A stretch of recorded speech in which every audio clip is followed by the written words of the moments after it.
My pocket money of 50p a week was never going to get me any records. So I went to the local library, but you used to have to give the record back after a week, and it was like, I couldn't really afford to buy loads of records, but I discovered that you could write a cheque. They'd rack up 45 quid, 35 pounds worth of records. I didn't have 35 pounds because I wanted to go out for the most of the week and have a beer and have a drink and things like that. So I used to write cheques. Right, currently my record collection is sitting up about 20,000. I haven't got to the stage where I've got enough. Louise next door would definitely say I've got more than enough. Oh, it's just mental. But a lot of those tunes, what I liked about 92, nothing was overly polished. It was raw. It got energy. There was no rules. When it got to the rave, it was just pure boom. Let's just have some raw energy on that dance floor. Easy guys. Welcome to episode 3 of Crate Diggin, and today's guest is Ritchie K, aka Ritchie Gray, DJ, producer, record collector extraordinaire, and the author of this amazing book, The Rave List. So without further ado, let's jump straight in. So Ritchie, where does your vinyl journey begin? Right, my vinyl journey probably started, I'd say, in about the mid-80s. I was given, as we all were, the currency on the school playground was the tape. Now, my friend gave me what was to turn my head forever, was a tape which had got Electro 6 on it, and as well as Electro 6, there was the tune Reckless on the B-side that he'd just put at the end of the tape just to fill the whole thing. And I had like a little Walkman, you know, the ones with the old orange foamy bits. And it was like, all of a sudden I was just literally walking around the playground almost like in a flipping trance. Mates were talking to me, it's like, well, what the hell is all this new music? So my first vinyl experience basically born by listening to this, followed on by people giving me tapes of Mike Allen, to suddenly go, right, I need more than just this tape. So I started to realise that my pocket money of 50p a week or whatever it was I was getting was never going to get me any records. So I went to the local library, and that album has got the very famous Adventures of Grandmaster Flash on the Wheels of Steel, which is an absolute iconic cut-up scratch tune where it picks soul, funk, disco, early hip-hop, and that just absolutely blew my mind. But you used to have to give the record back after a week of hiring it, and it was like, what I used to get was, I can't even remember how you used to do it, but I think you used to get little reminders through the post to say, we haven't had your record back, can you come back? Because obviously you had a little membership, and the more I did it, the more I get later and later, and then I'd swap this one, I'd go and I'd hunt for electro. That little stamp there says the property of Northamptonshire's libraries, and I used to keep a few of them because they never went back. And unfortunately, when they'd give you like a little list that you could look through what people had requested, and what the chances are of you of getting a copy of it. And yeah, so that's how I basically got my first copies of Electros. I didn't own them, I just borrowed them, sometimes kept.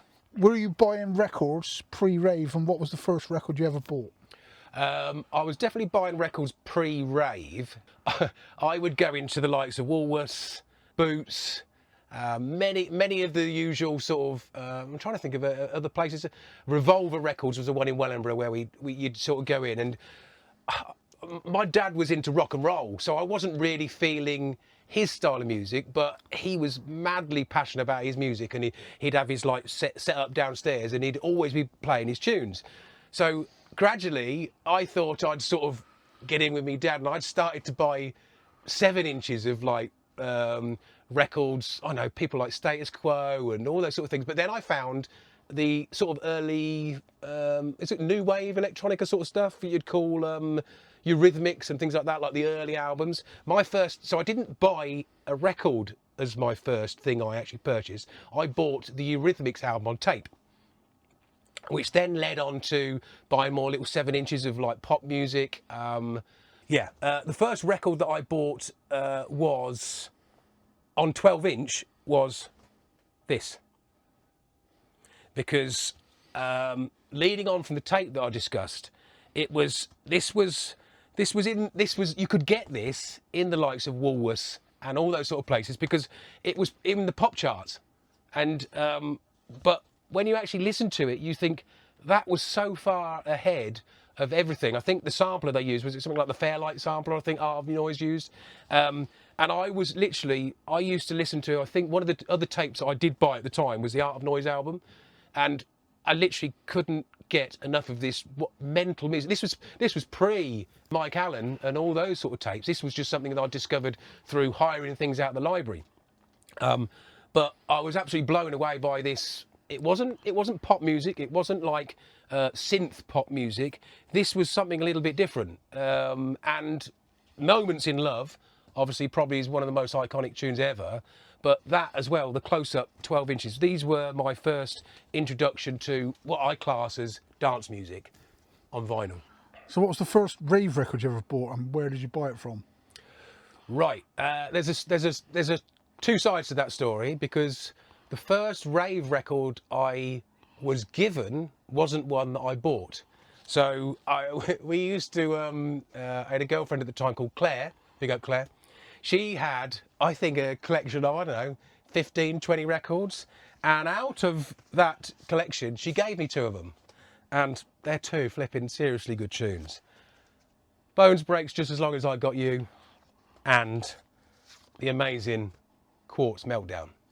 Now, they're not a bad 2 tunes to be given when you get chosen. I think there was one other. I think there was it something like Numero Uno by Starlight, something like that. I can't remember what it was, but it didn't stick in my mind the same as those 2. So they were the first 2 that I class as rave dance music, as opposed to the hip hop and stuff like that. But my first artist album was the first thing I bought before 12 inches. And my first artist album was from a shop in our town called Wellingborough, called St Martin's Records, and it was the amazing double album by Baby Ford. Now this record is absolutely battered. It's not even any of its sleeves. It's scratched. It does have the inner. It's a bit crusty.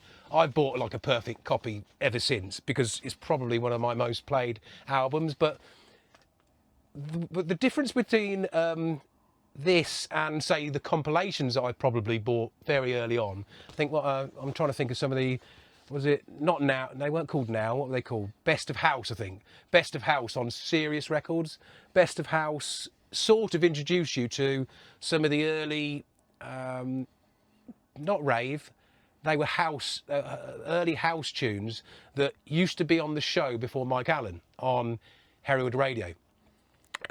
They'd play a collection of soul, a bit of funk, a little bit of hip hop, but they would start to trickle through the dance music side of things. So they played house, and so again, the likes of Boots, Woolworths and all those sort of places, you could pick up a compilation album. Those compilation albums probably had, 8 to 10 tunes on, and you played them on rotation. But at that stage, I'd got no inclination to buy 12 inches. From 1988 to 89, that's when I started to think, I need more than just a compilation album. I want 12 inches, which is, so 89, these came. This is the other album that I bought, very similar time to Baby Ford. And again, it's the Mr. Fingers album.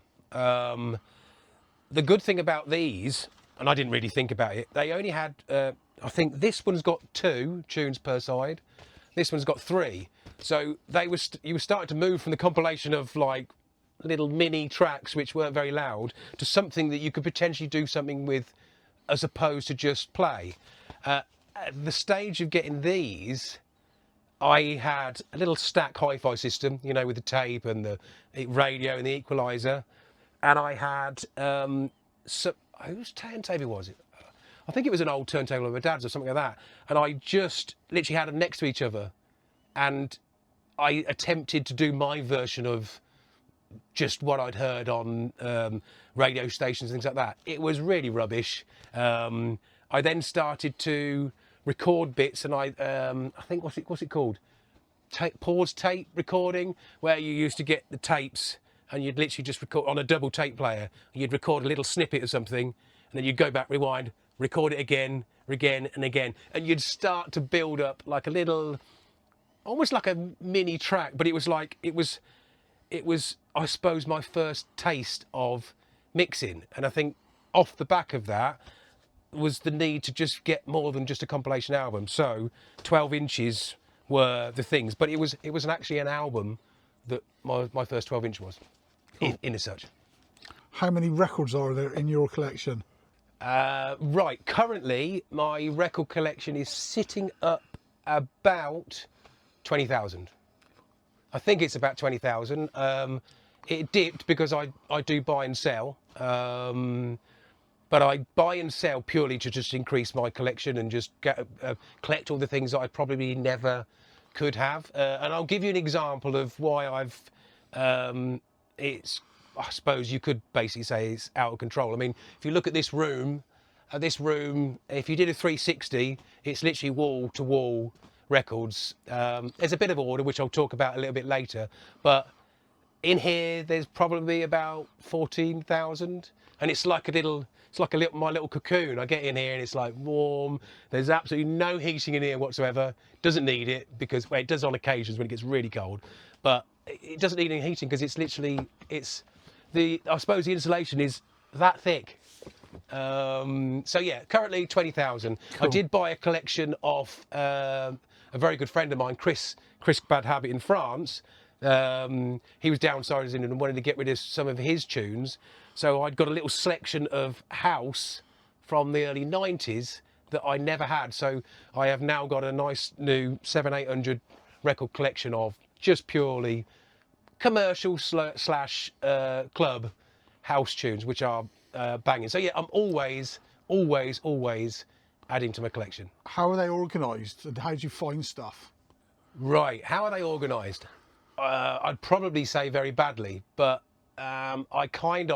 you'll see dotted around all over the place, there's labels. Now, there's no logic like saying there's a bit of jungle there and there's another jungle there, that's 92, that's 93, that's 94. I sort of have a jungle cube over there, and then I might have a jungle cube over there, but I kind of know where they all are. Back end of the room, we've got like a label section. So I tried to start picking out all the rising high, picking out all the chill, picking out all the production house and putting them into order. And then I tend to put them into chronological order once I do catalogue them. But the rest of them are, they're a bit of a mix mash. So if I have, I don't know, what have I got here? Rave 91, 92. So they will be absolutely no order to that. It will just be like, I think I mentioned to you, John, earlier, I like my room to be like walking into a record shop and digging and going, wow, that's in there. Or, oh, look, I haven't heard that for ages. So and I'll forget where everything is. It's a nightmare. If I have a set that I need to do and I need a particular tune, if I haven't put it in a label order, I've almost got no chance of finding it. I might find it in a couple of months. I might find it in 2 weeks. I might get lucky and find it that day, but probably not. Over here, all the stuff that I keep in the plastics, all my original hip hop. So they are in A to Z, which I'm quite proud of that, and I wish I could do that with everything else. But because if you say to me, where's a Gangstar album, I'll go, it's about there. Whereas everything else is a bit of a mismatch. Okay, when you say they're in A to Z, is that of artist or label? Artist. So that is purely, if we go, like I say, Gangstar, it would be round, well, look, F, G, so it's going to be Ness. So there's a bit of Fat Boys. There you go, Gangstar. So yeah, there is elements, there's pockets of really organised bits of collections, and there's just pure mayhem everywhere else. What's the most you've ever actually spent on your record yourself? Not the most expensive record in your collection, but the most you've actually spent. The most expensive record I think I've ever paid for is about 200. And I bought that off a very good friend of mine, Johnny Scratch, and it was the Keith Haring, because I've got loads of Keith Haring albums at the top there, and it was the Eamon one, which bizarrely enough, I spent 200 quid on it, and then I resold it. And I resold it because I wanted to buy something else at the time. So my hunt's back on again to get another copy of Eamon. So yeah, my most expensive record I bought, I then sold. I didn't lose any money on it. I quite regularly spend, because I've got so many records now, I haven't got to the stage where I've got enough. Louise next door would definitely say I've got more than enough, and it's about time you stop collecting. But that's the joy of collecting. You have to keep going, keep going. There's always something that I want. It could be a mix that I've heard, and I'll go down a rabbit hole, and I'll go, cool, there's some good tunes in there, and then you'll flick through, you go, flipping heck, they're a bit pricey. So I will dig in and out. For instance, I'll tell you, I had a show probably 3 weeks ago. We're doing like a bit of a geek fest on Billy Daniel Bunter's YouTube channel, and we pick out obscure records from our collections, and we talk about them and like sort of try and make them a little bit more knowledgeable to people that probably have never heard of it. And there was a tune by Sub Nation. It's the Black, I think it's called the Black EP. Again, I used to have it ages and ages and ages ago, but the early days of eBay, when I used to buy and sell, stupidly, I got rid of that record. Don't ask me why, but 94 Jungle at the time I wasn't massively into. The more and the longer it went on that I didn't have it, I thought to myself, you know what, I need to buy that tune back. And I thought I need to have it for that show, because I wanted it, we did it in like year order, so we did it from about late 80s, probably to about mid 90s. I think I need to get it, and I bought it for 90 odd quid. But again, I'm more than happy to spend big money on something if there's a reason. So in other words, there's a bit of a history. I think I said to you earlier, when something that comes up that is worth spending your money on, I'll buy it. Regardless of the price. Regardless of the price. Okay, cool. Right, so now, what is the actual most valuable record in your record collection right now? I would say the most valuable record for two things is probably this, because this is an absolute mint copy of the Essential box set. I was in awe of the electros as a kid, and I've probably had about 7 versions of this. They've been battered, they've had all the bits tuck off the side, they've been taped up, they've been written over, and it took me ages and ages and ages and ages and ages to get a copy that was worthy of my collection. I've got all the electros, they're all there, all the individual ones, but I just needed the perfect copy with all the inlay. I think the inlay's in here somewhere, or if it's not, I've taken it out. Yeah, I can see it's in there. So it has all of the various different bits inside it. All the records are mint. They've virtually never been played. So that one there, I think if you got a copy like that, 450, 500 quid would probably be the going. You can buy them for 200, 300 pounds, but 9 times out of 10, they're going to be a bit ropey. What do you love most about record collecting? What do I love best about record collecting? That's quite an interesting question. As a kid, I was massively into Star Wars, and there was a toy shop. Can't even remember what it was called. Jessop's it was called. Toy shop in town, and you walked into this toy shop, and there would be like a little round carousel with all the Star Wars figures on their little. I think I've got some floating about at the top there. They're up on the wall, and they used to hang. You know, like the old hanging chocolate bags in the. So they used to literally do these toys, literally just on this spinning carousel. And I'd literally, as a kid, I'd just look at it in awe, going, oh, I need one of them. I mean, they're just little plastic figures with legs and arms that just move like that. So as a kid, I wanted to own these little things. This is a newer one. All my original characters are played with, which I'm a bit gutted about, because if they're all boxed, they'd be they'd be the bollocks. So this is the reason I think I love collecting vinyl, because I was well into something, and I wanted every single one I could possibly get. There's a set of, I think the early set is about 60 or 70 of them. It took me a long while, but I think I got all of them near, apart from about 5 or 6 of the really, really, really rare ones. And I adopt that approach now for records. So if there's a label that I love, I have to collect all that label, regardless of if there's some duffers in there or there's some bangers in there.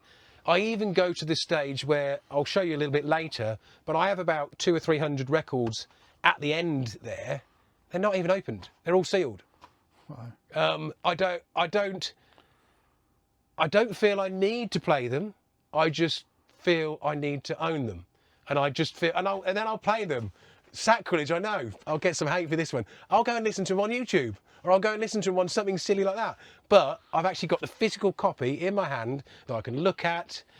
9 times out of 10, most of the things are open. So they have inlays, they have everything. It's just literally immersing yourself in an artist, in the music.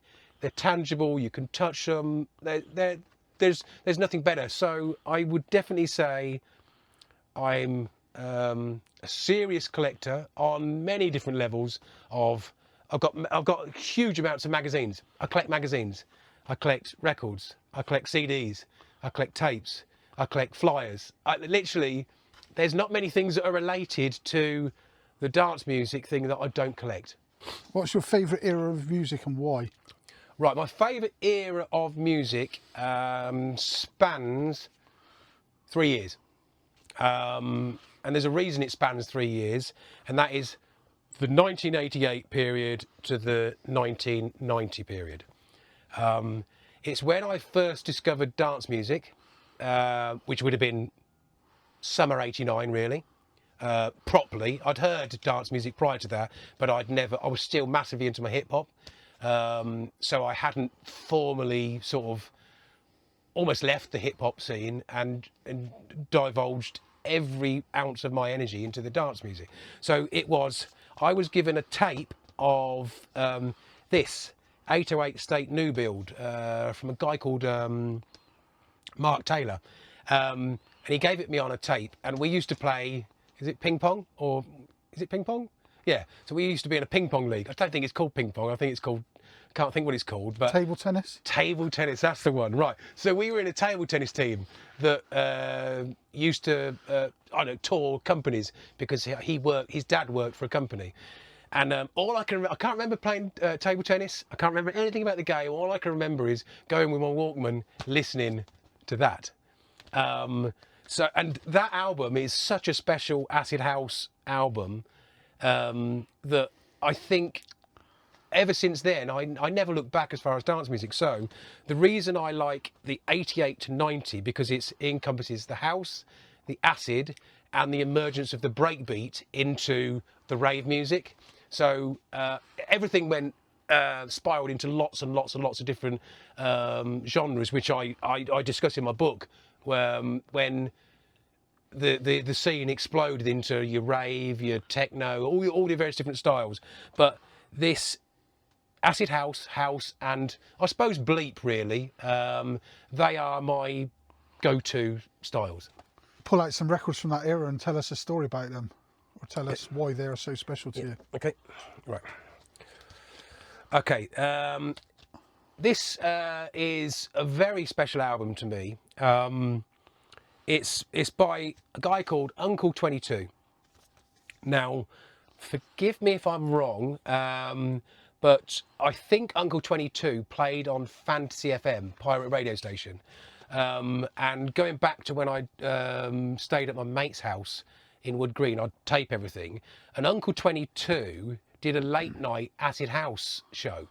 And I've never heard such like mystical music, because in my life I listened to it on a little tape recorder with a little aerial no bigger than about that, whilst we should have been in bed and things like that, and I was just literally, my tape, I was thinking to myself, I've only got 5 minutes left of this tape, and I've been taping, I've got no more tapes left, so I'm not going to tape over anything. So I heard this guy called Uncle 22 on the show. I would probably say maybe a year later, I was in HMV, the big HMV in London, and I was flicking through the early dance sessions, and I found this. I hadn't got a clue what it was because I'll be quite honest, I used to buy music blind because we didn't have the internet. So unless you identified a track from the record shop and or a mate told you what it was called, you'd go into a shop and you'd see the dance section and you'd flick through it and just pick something up. Well, I would anyway. So I picked it and I went, Uncle 22, I remember that name. Because he was a DJ from the Tate. And I literally got it home and what have we got? 1, 2, 3, 4, 5.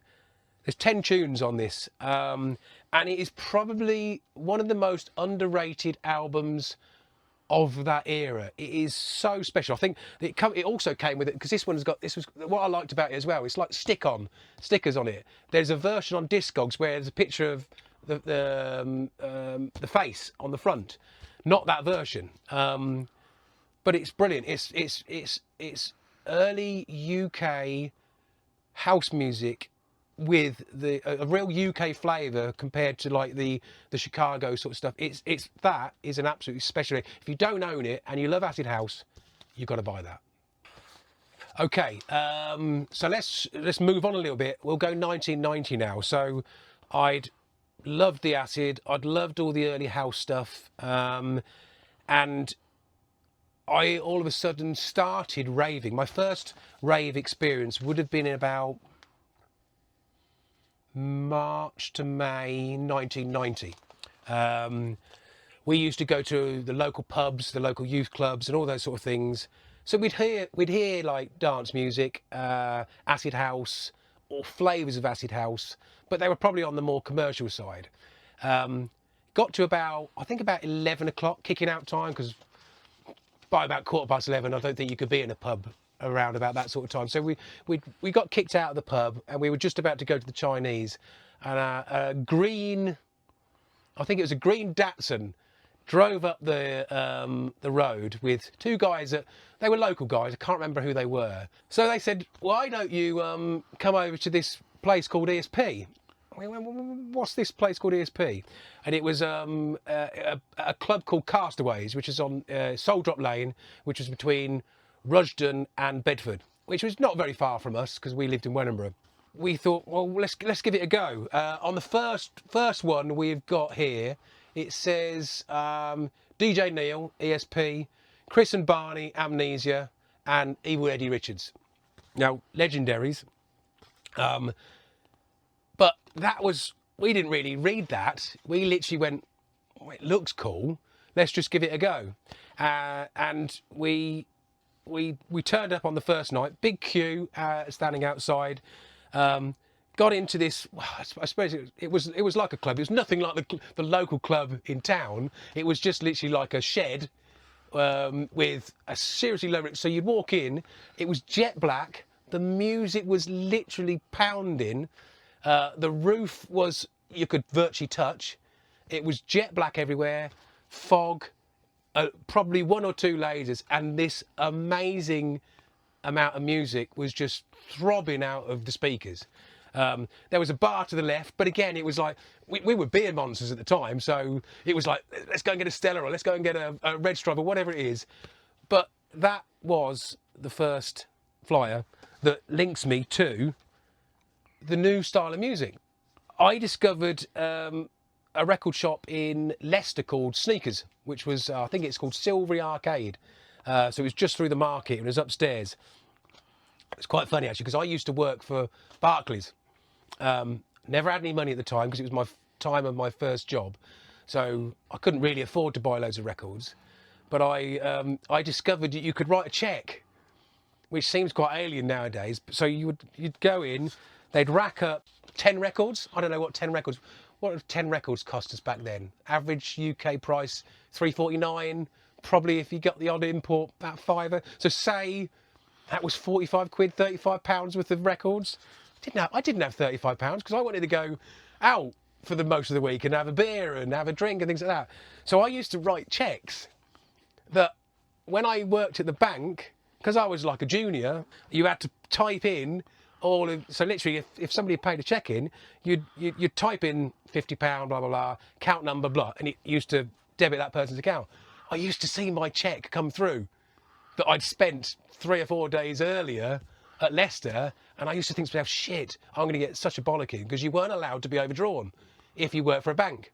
And I knew that was going to take me overdrawn. But I'd do it week in, week out, I'd got a bollocking, I'd come back in again, I'd do the same thing again. But I think I ended up getting a warning in the end, because you only get a certain amount of chances and they'll out you out. But the reason I'm holding this record in my hand is this was one of the first times I heard proper breakbeat. There was bits of breakbeat in 1989, but Break the Limits Part 1 is literally just a bleep breakbeat mental ride of music that I'd never heard before. I played that to absolute death, along with, I've got a selection of tunes down there that I bought at the same time. I played it to death because it had got rap in it, it had got breakbeat in it, it had got massive sub basses, and it was intricate. It was just like, it just blew my mind. As a kid, it absolutely blew my mind. And then I went on to collect Break the Limits 1, 2, 3. It was almost like the minute you saw a Break the Limits tune, gotta buy it. Cool. So yeah, that's great. Right, another tune that I absolutely loved from back in the day was yet another buy from Sneakers. It was a track called Track 1. Ozone Records, big up Pat. This tune, I'll tell you why this tune blew my mind, because I was an absolute massive lover of all the hip hop, and it had the Run DMC beat of Sucker MCs over the top of this major sub bass bleepy, and it literally, I just thought to myself, what the hell is that? There was another very similar tune from the time. I think it was called Dimensions, Flatline Dimensions, something along those lines. But this, we used to, luckily, because I used to go up there on a weekly basis with Nick and the guys, they gradually started to save us bags. So we didn't have to like sort of get to the hustle to the front and like sort of say, oh, what are the latest tunes? And, you know, they'd be putting them on there. We were lucky enough, because we kept buying on a regular basis, they recognised us, we'd have like a little bag underneath the counter ready for us.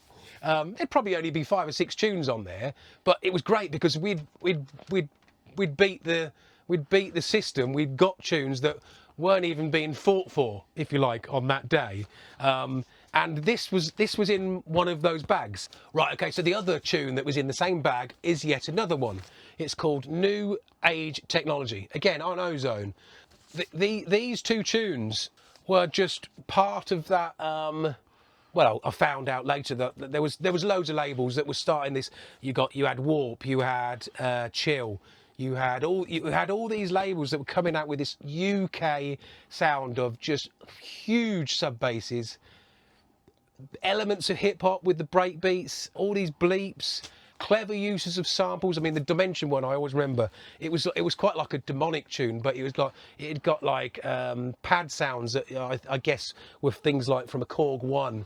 They were just very simple tunes, but they just had pad sounds, proper break beats. There was a turn, there was a movement from these almost like nice fluffy house sounds, if you like, to really deep, dirty tunes that just blew your mind when you heard them on a dance floor. And yeah, all the early Ozone stuff, I've collected them all since and I've got them all back, but I probably had, in that 1990 to 91 period, I probably only had about 7 or 8 Ozone records, but these 2 massively dear to me for this and New Age. Brilliant. Pull out 5 tunes that absolutely sum up 92 hardcore for you. Right, the 5 tunes that I've picked out to sum up, in my opinion, 1992 are these beauties. Quite simply, when I first heard Tic Tac Toe down at ESP in Bedford, the place just, the whole room shattered. It was literally just wobble, wobble, wobble, wobble, wobble, intense, crazy breakbeat. So that, I think, stands out from any tune in 1992 in my eyes. There was the hip hop element of the amazing Shut Up and Dance, Green Man. I mean, just at the time, it was almost like my love of hip hop come back through rave, because it was just being morphed into this new dance style. So yeah, big up the Shut Up and Dance crew, because yeah, Green Man did it for me in '92. Third Party, Breakage 4. I mean, it was fast. That tune was fast compared to a lot of tunes, but it didn't matter because it was just mental. I mean, that I mean, it's like crazy tune. So that one stands out to me because it's slightly different from a lot of the '92 stuff. So and I think that was way ahead, way ahead of itself. If I was to pick a white label from that era, it has to be BPSIEP, Alpha Wave. I mean, literally, that just manic stab in that tune is instant recognisable. You'll get goosebumps. You'll literally, it just transports you back into that rave. So yeah, BPSIEP for '92 quality. And the bass on it. Oh, it's just mental. But a lot of those tunes, what I liked about '92, nothing was overly polished. It was raw. It got energy. There was no rules. So there was no rules in that period. House music was born out of a sort of a syncopated beat, and you had a lot of feeling and melody and things like that. Whereas when it got to the rave, it was just pure boom. Let's just have some raw energy on that dance floor. And I cannot finish off a selection of 5 tunes from 1992 without mentioning this amazing monster of a 12-inch. I mean, every single track on there doesn't sound like it was from 1992. It sounds like it should have been in years to come. But the time stretch, everything about that, those 5, there's many other tunes. But when I was put on the spot, I said, what are the 5 tunes? When you said to me, what are they? I lipped through everything. They're me 5. So have you got a wants list? And if so, what's right at the very top of it? Right, okay. Yes, I have a ever-growing wants list. Don't ask me why it's ever-growing, but I'm like a sponge. I have to own everything. So the top of my list, it's quite funny actually, because I mentioned this to you just as you got here. I have 2 holy grails in the acid house bag of tricks. 2 of them. There's James Jack Rabbit 12-inch, which is worth an absolute fortune. It's on my wants list, but it's a little bit out of my reach. I bet 300, 400, 500 quid or something like that to get a decent copy of it. So, and it's the one with I've got a repress of it somewhere, but I want the original because it's got a siren in the tune that isn't on the repress. Silly, because it's the same tune, but it's just got an extra pad in it. So I need that. And my second one was Code of Acid. And this is so mental. I look at my Discogs wants list daily, sadly, and I found somebody selling a copy of Code of Acid for a mental price. I mean, it's 70 quid I paid for it. This tune is a regular 150, 200 pound plus.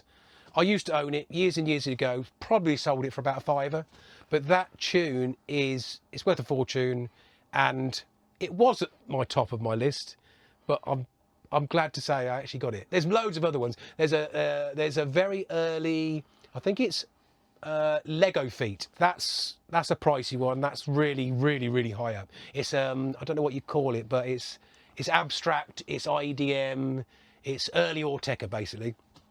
So that's very high up. But again, there's a repress of it. The repress has gone to about silly, I don't know, 80 to 100 quid. If I want the original, I'm talking 400 or 500 quid. So they're going to have to wait. But those 3 tunes, luckily I managed to get one this week, but the other 2. Where is it? It's not arrived yet. No, it's not arrived yet. Literally, I got the. I think on my phone. I said, oh look, it's been shipped. So I know it's on its way. What was the last record you bought? Right. Okay. So the last record, I kept this because it's turned up yesterday. Before you turned up. So this one, I actually had to get it from abroad, which is quite bizarre when I get it when I actually open it up and show you what it was. But there's plenty more on their way. But this is actually the last one that I have got and is in my collection. So let's see if I can get in it. I'm not as good at you with this, John. I watch your videos when you open them. There you go, look. I don't intend to use it again. So, this, I'm hoping, it better be what I think it is. Yeah, it is. And because I'm greedy, I bought 2 copies of it. This is a 1989 bootleg. And it's got bleep, it's got a bit of breaky, and it's got 808 state in it. And it's a mashup of, I don't know, 3 or 4 tunes. And it's on I found it on I think it's a 4-track US. Again, that was a bootleg. They used to take European tunes and like edit them slightly and then reissue them over there in America. And this tune is not called that. It's not called What I Need by Needlework. It's called something else on the EP. And it was another one I pulled out for one of our geek shows. And I thought, what is that tune? And I did some digging, and I found out that it's actually on an unofficial bootleg. And there was none. I think I bought this from Italy. There was none in the UK. And there was this guy selling 2 copies. He probably thought he was a load of shit, but it's not. It's a great. If you love '89 and you love obscure tunes, get that. It's called What I Need Needlework. Unfortunately, I've taken 2 out of the marketplace because I had to buy 2, but there is a few more of these, but they're not in the UK. So yeah, there you go. That's my latest addition to this collection. Tell us a bit about your book, The Rave List, and what inspired you to write it. Okay, 2021, I had an idea about, wouldn't it be great? I think me and my mate Nick had a conversation in the van, and we said, why has nobody ever done a book about rave records? Wouldn't it be cool? And things like that. And it was just like a passing comment, because we both used to buy a lot of books about the music history and things like that, and there wasn't one. But I remembered at the time, I bought a book by the main man, Freddie Fresh, big up Freddie, called Rap Records List, basically. And it's a book, it's like the Bible of hip-hop collecting. And it's a book of, to most people you go, well, what's in it? It's like, well, no, this tells you everything you need to know about what was on that label, when it was released, what label it's on, what the catalogue numbers was. And I was absolutely blown away and fascinated about this book. Thumbed it like no end, and I've got the 2nd edition up there because he expanded it to the, I think some of the UK stuff as well. And I had a conversation with Dan, Mr. Billy Bunter, and I said, wouldn't it be great if somebody, you know, we're on a WhatsApp group and we bounce off ideas about things. And I said, wouldn't it be great if somebody had done a book about rave and records? And he knew I was an absolute rave vinyl nut. And he said, well, why don't you, his words, why don't you do one then, son? And it was like, and I sort of thought, well, I said, I've never written a book. He said, well, doesn't mean you can't do it, does it? So I set about looking at my collection, looking online and discovering that this animal of rave vinyl collecting was bigger than anything that I'd ever sort of experienced myself. And 3 years later, it got completed. I mean, what's it been out? I think it's been about 16 months it's been out since. It's gone down an absolute storm. But what I wanted this by Freddie Fresh, his equivalent, which was from the hip hop diggers. I wanted something that the rave diggers could have. And if you notice, very similar size. I used to take this with me when I went record shopping. Sorry guys, it's a little bit bigger, but I take this with me sometime. I mean, I went to a record trip in, where were we?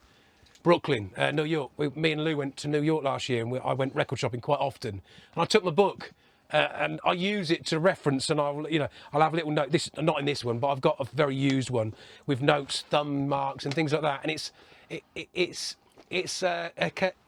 basically a catalogue of. It's not everything. I did get contacted by a few labels going, "You missed us out," and I said, I apologise, but you've got to remember this book is.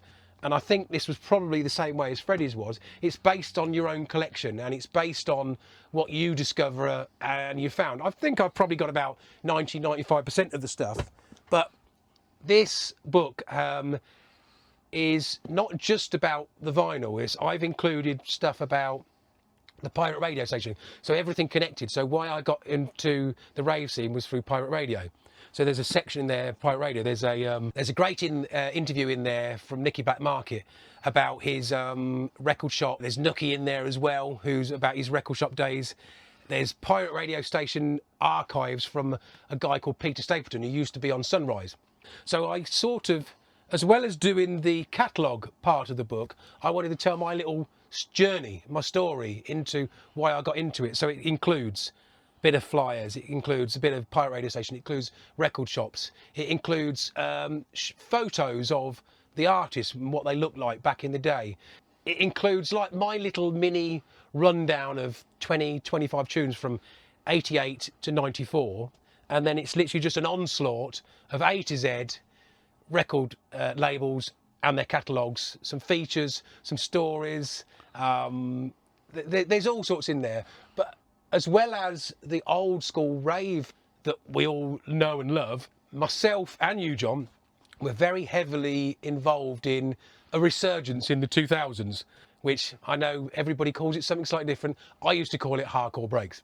It was a resurgence of the old rave sound being made exactly as it was back in the day, with, I don't know, guys that had sort of grew up on that sound.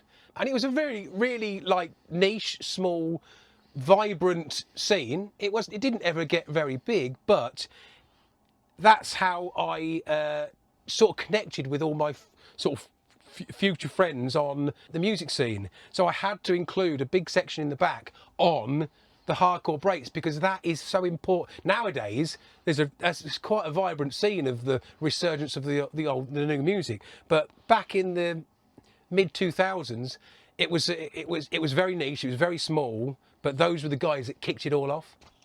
Tell us a bit about and show us your rave memorabilia and flyer collection. Right, okay, there's always interesting. When you look at a scene, there's always little bits that pass you by that you never got. And this is one of them. I was never into board games as a raver, but they brought out a mental game called Rave. And I'd been after this for absolutely ages. And I probably picked this up about a year into writing the book. I was lucky enough, I can't believe somebody managed it, but it was sealed. And I'm really gutted, because I really want to open it and have a look in there, because there's flyers, there's all sorts of things in there. There's everything, and I've read all the reviews about it. It's apparently a dreadful game to play, but it doesn't really matter if you're off your tits after a flipping night of mental raving and you attempt to try and play the Rave List. So yeah, that is, I do like that. Very expensive. You're not going to get a copy of that. It's particularly sealed. That currently is worth 300-400 quid, but I don't think you'll find it sealed. I just don't think it's out there. Well, only a trained spotter like you would want it sealed, because most people would probably want to play it. Correct. Now, my other passion is the old rave flyers. I've got many a binder with, let's have a look, all of the various different rave flyers that I used to pick up. I didn't go to all of these, not in a hope in hell, because I was ESP, local raver. I used to travel up to Leicester a lot, Starlight 2001 Club, so I'd pick all those ones up. They were great events, but what, obviously, as you know, when you went into a record shop, there was just like masses and masses and masses of just flyers on the side that you just pick up. I used to have the back of my dashboard of the car filled with rave flyers. My walls were filled with rave flyers. They still are now. So I collected all these. I have put all these into alphabetical order. You know, there's all the classics there. And then during COVID, damn you COVID, I got involved in I think it's called Rave Flyer group on Facebook or something like that, and all of the flyers from the early days of this scene emerging were really tiny little flyers, and I've now started to collect all of these. Yeah, something else in the book is my original tape collection. Probably very similar to everybody else. You made your own tape covers. So basically, this is me. That there is probably quite a rare bombing wall from probably about mid-80s on a trip on my Kodak that you used to then cut up, make it into a little tape, and you go, oh God, look, I got a new tape. All it is a recording off the radio. But all my original pirate radio tapes, they're all in the book. There's little pictures of them. It's got the date. There's what's that one? Climax, City Radio. There's Centre Force. What have we got here? Injection, I think on the other side. That's an Alpha 37 mix, which is a great mix. Sunrise Radio. So yeah, all of these are in the book as like little snippets of memorabilia. We've all got them, and they all mean, I think, something special to you. That tape probably doesn't mean anything to anybody, but it does me, because I remember listening to that. I remember all the tunes on it. I remember what the radio DJ says, and it's part and parcel of the journey of collecting. Recently, you said you and the wife went to America and you had a bit of a dig over there. My favourite place in the world to record collect is New York. It just blows my mind every time. We went last summer, and I literally we go with our suitcases. I go with an empty suitcase, and I come back with a full suitcase. So I think my journey back this time, I think I came back with 102 records, which on a plane is quite impressive, because 102 records weigh a lot. So basically I have to make sure that I split everything across all 4 suitcases, put them in my rucksack that I could carry, and I went mad. Louise, she knows I love records. She knows if we've gone to somewhere like New York, I delved into Brooklyn as well this year as well. Went to a great shop, 2 shops, Human Head Records, absolute must visit if you go there. I think if you can even see the inside of Human Head Records, because Frankie Bones does a video I've just seen online where it's one of his favourite shops, I believe, and he goes digging there, and I had the pleasure of going to dig there as well. Absolutely amazing. Academy Records as well, there's 2, there's one in New York and one in Brooklyn. I went to both of those, and I literally would come out with, I'd be like a kid in a sweet shop. There's the early house section. There's the early sort of, they don't particularly have the early rave stuff, because that was the UK. So there's no point me buying rave UK music in America. It's purely to go for the early house. But I literally, and price-wise, you're talking about the price. I spent a lot of money, but on average, I would say I was picking up really, really high quality tunes for $6, $7. Which is equivalent of about, I don't know, 5 or 6 quid. These tunes, if I was to buy them over in the UK, would cost me a good 20 quid, because you don't have any of the postage involved. So I was getting even sealed. So I've added to my sealed collection. So there's a lot of some of the early new groove stuff all come sealed in the shrink, perfect. So they're in the collection in the sealed section. So yeah, I absolutely love digging in New York. It doesn't matter where I go. If I go on holiday, we went to my 50th, we went to Portugal. I went record shopping. So you have to, it doesn't matter whether I'm in Spain, France, or if I'm somewhere, I have to dig out a record shop and look what's there. So what's the relevance of vinyl in today's digital world? What's the relevance of vinyl nowadays? I think it's absolutely essential that we keep and people start to nurture and learn about something that's physical. Sorry, I subscribe to the likes of Spotify, because on occasions I do want quick music, I do listen to it. We've got a family plan, and all of the family listen to their version of their music on Spotify. My daughter Holly, who does love a bit of the old dance music, I think a couple of Christmases ago we got her a record player, and now she's started to collect her own little collection of records, and she'll go, oh, I went to this record shop, and it's like, it's something that if you say to me, name me that LFO tune that Lee's Warehouse track, you would go back in there, you go, yeah, it's that sort of purpley colour cover with the LFO on the top. You instantly recognise a tune to the record. Not only that, you can have a look on the back, it will tell you a little bit about it. Or an album, it will tell you about the producer, it will tell you about everything to do with that record. Whereas if you listen to a modern day tune on the likes of Spotify, you don't get any of that. I went through the stage, like probably a lot of DJs did, where they didn't fall out of love with vinyl, but everything was CDJ mixing or USB and things like that. The amount of tunes that I bought in that period that were great tunes, can't remember any of them. Don't know any of their names, don't know the artists. I can't even remember what the image is of the thing that I bought. So I think the modern day music enthusiast, there's a definite momentum change now. You'll get people that will go out and want to buy the latest tune. It might be from HMV or wherever it is. There's indie kids or people that are into rock. They can go and buy a tune now, and I think it just adds a little bit. We all know that none of the artists make a great deal of money out of the streaming, whereas at least they're going to get an element of payback from somebody that likes their music through the physical form. So I don't think it's going anywhere. I think it's actually improving, and it's getting bigger and bigger all the while. And I don't know about yourself, John, but I love record shopping on a Saturday. Vinyl Underground in Northampton is my mecca of record shop. I've got a whole section down there, which is all my records from Vinyl Underground.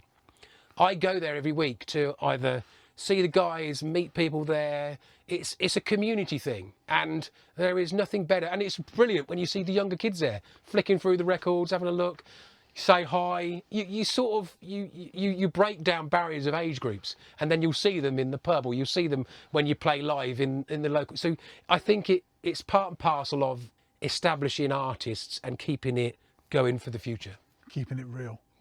100%.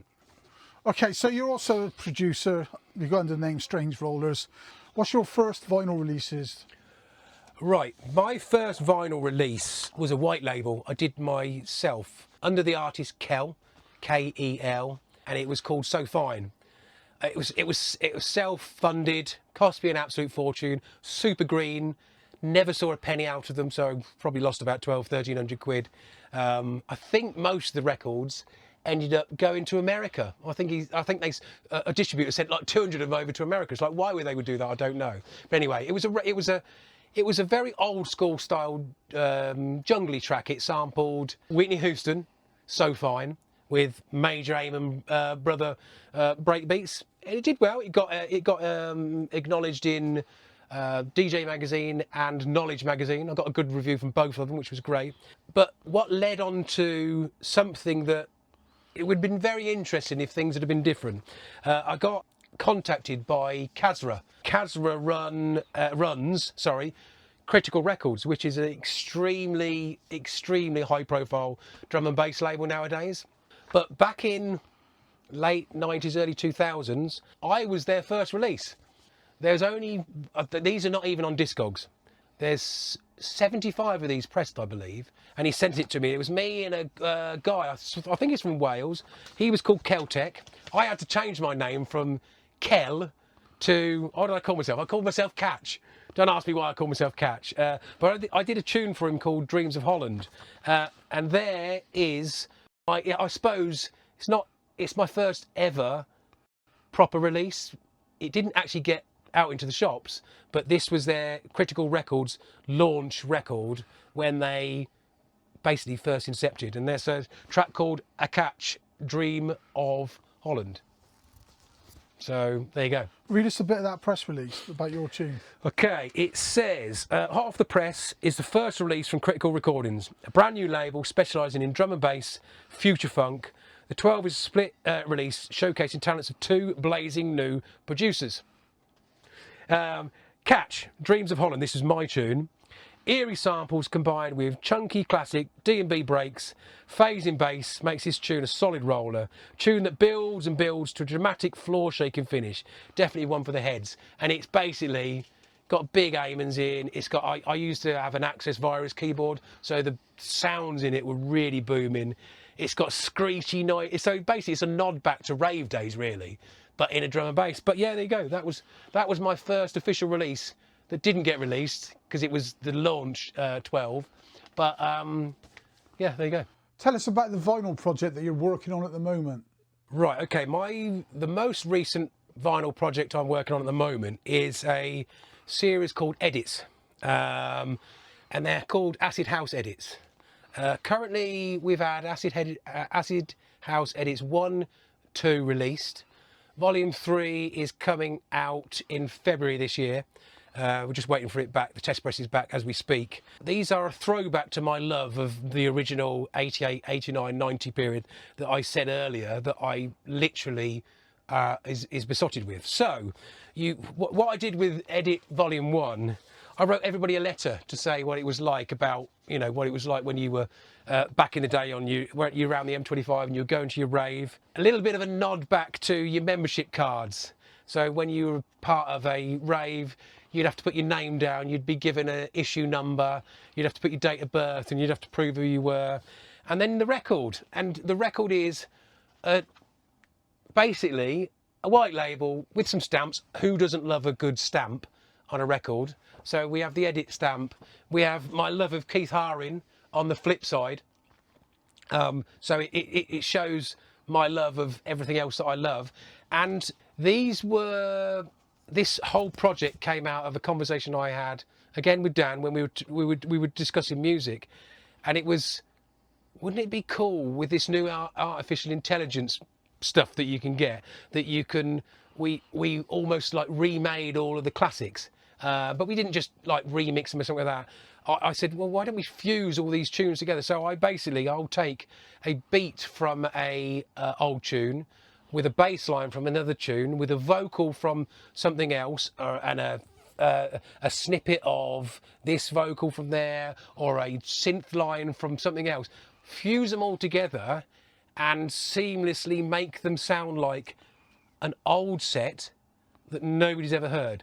So they don't sound modern. They've deliberately not been made modern. They've been made to sound like they were produced back in 88, 89, 90. And what it seems to have struck a chord, because everybody from that period that loves playing old house, acid, and all those sort of things are fusing these tunes. I keep getting messages from people saying, I played 2 of your tunes in an 88, or you did, John, with a 89 set. I know the likes of Dan drops 2 or 3 of them. I've done a Unique 3 edit that I'm just talking to Edsy about at the moment. That has got, I think it fuses Unique 3 with Renegade Soundwave, with other little bits. And it goes down a storm because it doesn't sound new. I'm not trying to make it sound like a modern remix of something. I want it to sound like it did back in the day. So yeah, there's currently 8 volumes written. So volume 3 is out. As soon as volume 3 comes out, I shall send off for volume 4. So I've kept it quite anal, really. You can't buy these on Bandcamp. You can't buy these on Discogs. You can only buy these by being my friend or mate on Facebook or Instagram or TikTok or something like that. It's purely, what do they call it, like a cottage industry or something like that? It's that small. I only ever press 100 of them. They go. They don't last, but I quite like it because there's not many of them. There's only a few people have them. I haven't done it on digital. So it's basically a nod to the past. What's something that you secretly nerd out about that most people don't know about you? Right, okay, it's a strange question, but there's a couple of things that I nerd out about. I love everything Keith Haring based, even to the point where up there, the kids got me it for Christmas. That, it's Lego. I know it's Lego. I've got the Friends Lego upstairs, the box set, and again, like a twat, it's unopened. It's never going to get opened. It's never going to get built. But I say the Friends Lego set. I look at it and the box and I go, that is so cool. I'm never going to flip and open it, but yeah, it's like, so yeah, I do love a little bit of Lego, and I think my nerdiness has transported to my son Sam, who came in earlier. If you go upstairs, his room, he's got 2 rooms. He's got his bedroom and then he's got his games room. And he's not a young lad, but he's started to do the collecting. He loves his football cards and all those sort of things, and he's massively loves his Lego because of the Lego love as well. So he's got all the Star Wars stuff, and I literally, me and him, nerd out upstairs, are going, God, look at the lightsaber on that little character, and it's like, so yeah, Lego is my secret nerdy passion that unfortunately everybody else knows now, but it's like, yeah, I love a Lego, and I love buying something and not opening it. Why not?